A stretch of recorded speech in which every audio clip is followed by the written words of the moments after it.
है YouTube family, कैसे हो आप लोग।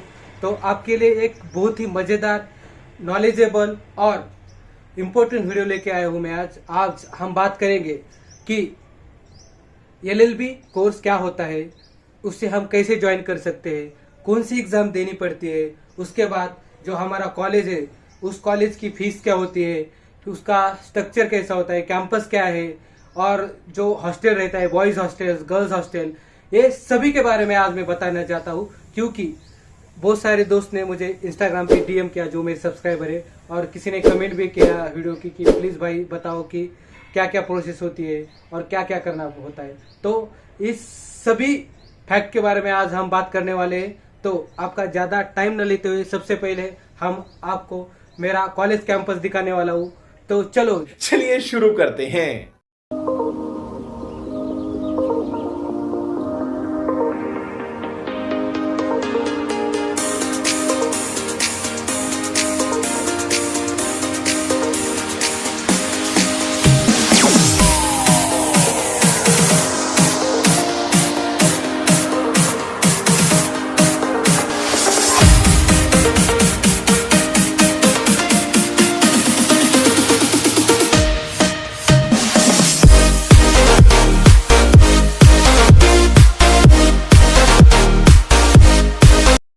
सो hey guys, finally we reach in our college area. So ये हमारे कॉलेज का एरिया है, जो आगे आप देख रहे हो कोहिनूर होटल, उसके एग्जैक्ट सामने हमारा कॉलेज है। तो हमारा जो एड्रेस है वो निराला बाज़ार, समर्थ नगर, औरंगपुरा है। तो ये जो देख रहे हैं ये पार्किंग एरिया है हमारे कॉलेज का, और यहाँ से एंट्री होती है हमारे कॉलेज की। तो ये फ्रंट गेट है। तो जो मेन गेट होता है, तो आपको मैं एक बार मेन गेट भी दिखा देता हूँ। चलो थोड़ा, तो ये देखो, ये हमारे कॉलेज का बिल्डिंग स्ट्रक्चर है। ये यहाँ से मेन गेट की तरफ एंट्री होती है।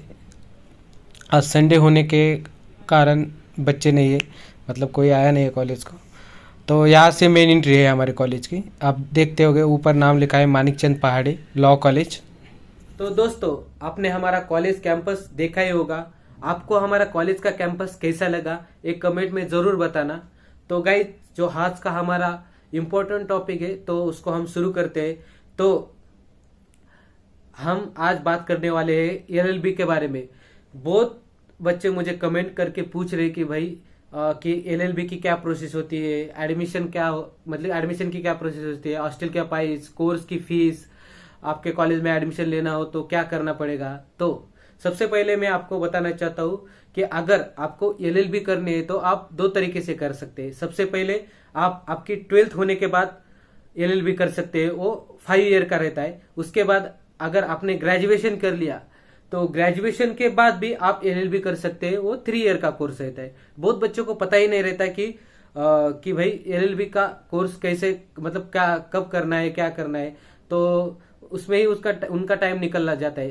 तो कैसा रहता है, अगर आप एलएलबी कोर्स अगर आपने पहले ही तय किया है कि भाई मुझे एलएलबी करनी है, लॉ फील्ड में आना है, तो अगर आपने एग्जैक्ट आपकी 12th होने के बाद अगर आपने एलएलबी में एडमिशन लिया तो आपका वो पाँच ईयर का कोर्स रहेगा। और अगर ग्रेजुएशन के बाद लिया तो वो 3 ईयर का रहेगा। तो आपके ग्रेजुएशन की 3 ईयर और आपकी एलएलबी की 3 ईयर, तो आपके ऐसे टोटल 6 ईयर चले जाएंगे। लेकिन अगर आपने 12th के बाद किया तो आपके 5 ही ईयर लगेगी, आपकी उसमें डिग्री भी आ जाएगी आपको, और आपका एलएलबी का ग्रेजुएशन भी हो, एलएलबी का मतलब कोर्स भी कंप्लीट हो जाएगा। तो आपका 1 साल बचेगा। आपका 1 साल उसमें आप प्रैक्टिस कर सकते हैं, या फिर जेएमएफसी की तैयारी कर सकते हैं, ऐसा कुछ भी कर सकते हैं अपन। तो बहुत बच्चों को पता नहीं रहता कि 12th के बाद भी एलएलबी कर सकते हैं। ओके, मुझे भी पता नहीं था, मैंने भी मेरे ग्रेजुएशन के बाद एलएलबी शुरू किए। तो ये तो हो गया एलएलबी के बारे में। तो आप कैसे कर सकते हैं। अब इसके बाद और बहुत सारे बच्चों का क्वेश्चन है कि भाई एलएलबी के लिए अगर हमें एडमिशन लेना है तो क्या करना पड़ेगा, कि क्या परसेंटेज लगते हैं, क्या लगते हैं। तो सबसे पहले अगर आपको एलएलबी करना है तो सबसे पहले अगर आपको महाराष्ट्र में अगर एडमिशन लेना है, महाराष्ट्र स्टेट में, तो आपको सीईटी देनी पड़ती है। एमएससीईटी जो महाराष्ट्र स्टेट लेवल कंडक्ट करता है। अगर आपको ऑल ओवर इंडिया के लिए देना है, कौन सा भी कॉलेज चाहिए ऑल ओवर इंडिया में, तो आपको क्लैट एग्जाम देनी पड़ती है। और दिल्ली है, दिल्ली को अगर दिल्ली का कॉलेज चाहिए आपको तो उसके लिए स्पेशल एग्जाम रहती है। तो ये सारी एग्जाम रहती है। तो आप जब सीईटी देंगे तो सीईटी के बाद जब आपका रिजल्ट लगेगा तो रिजल्ट के बाद क्या राउंड रहता है, ये बहुत बड़ी प्रोसेस है। इसके बारे में मैं आपको अगर आपको इसके बारे में भी बताना है तो आप मुझे कमेंट करना, तो मैं दूसरा वीडियो लेके आऊंगा इसके बारे में। लेकिन आज जो आपका हम स्पेसिफिकली हम शॉर्ट में चले जाएंगे कि आपको सब में छोटा छोटा थोड़ा सबके बारे में बताने वाला हूं मैं आज। ठीक है, तो क्या आपको सीईटी देनी पड़ती है। ठीक है, तो सीईटी देने के बाद आपको फिर आपका रिजल्ट लगेगा। फिर क्या जो भी आपके मार्क परसेंटेज होंगे जितके भी, अगर 12th के बाद आप दे रहे हैं सीईटी तो आपको 12th में कम से कम 45% तो चाहिए। और आपको सीईटी देने के बाद कम से कम किसी भी कॉलेज में अगर आपको छोटे से छोटे थोड़े मीडियम कॉलेज में अगर एडमिशन लेना है तो आपको कम से कम 80 मार्क तो चाहिए। 150 मार्क का पेपर रहता है सीईटी का, लेकिन आपको कम से कम 80 के ऊपर ही चाहिए। अगर और अच्छा कॉलेज लेना है तो और ज्यादा, जैसे कि आपको आईएलएस कॉलेज जो पुणे में है उसमें अगर एडमिशन लेना हो तो आपको 100 के ऊपर चाहिए। और मतलब कैटेगरी में अगर ओपन में हो तो और ज्यादा लेना पड़ेगा आपको, 120 या और ज्यादा। गवर्नमेंट कॉलेज मुंबई को अगर आपको एडमिशन लेना है तो उसके लिए भी आपको और ज्यादा मेहनत करनी पड़ेगी और ज्यादा मार्क लेने पड़ेगी। ठीक है, तो जो हमारा कॉलेज है एमपी लॉ कॉलेज, अगर आपको यहाँ एडमिशन लेना है तो आपका ओपन हो कैटेगरी हो, आपको कम से कम 80 मार्क तो चाहिए। 80 मार्क के ऊपर ही अगर आपको मार्क हो तो आपका इजीली फर्स्ट राउंड में भी हो सकता है। ठीक है, सेकेंड राउंड में कैसा रहता है, वैसे वो राउंड रहते हैं, फर्स्ट राउंड होता है, सेकेंड राउंड होता है। आपके जो चॉइस होते हैं उसका आपको आपका जो कैप राउंड है उसको आपको ऑप्शन डालने पड़ते हैं। आपके जो भी मार्क है उसके आपको कौन सा कॉलेज चाहिए तो उसके हिसाब से आपको डालने पड़ते हैं। तो आपके परसेंटेज जो भी है उसके हिसाब से आपको कॉलेज मिलता है। ठीक है, तो जो मैंने बता दिया, सीईटी में कम से कम आपको 80 मार्क तो चाहिए, उसके ऊपर ही चाहिए अच्छा कॉलेज लेने। हमारे कॉलेज के लिए आपसे कम 80 चाहिए। फिर सेकेंड राउंड हो सकता है उसमें बढ़ भी जाते, कभी कभी कम हो जाते, तो रिस्क नहीं। इसलिए आप स्टडी अच्छी कर लीजिए और अच्छे से अच्छे मार्क ले लीजिए। 80 के ऊपर मार्क ले लेंगे तो आपको अच्छा कॉलेज मिल सकता है। ठीक है, 100 लेंगे तो और अच्छा मिलेगा। तो ये हो गया मार्किंग के बारे में। ठीक है, अभी हमारे कॉलेज की बहुत सारे बच्चों ने मुझे क्वेश्चन पूछे, तो सबसे पहले अभी हम उनके क्वेश्चन लेंगे कि क्या क्या क्या क्वेश्चन है उनके।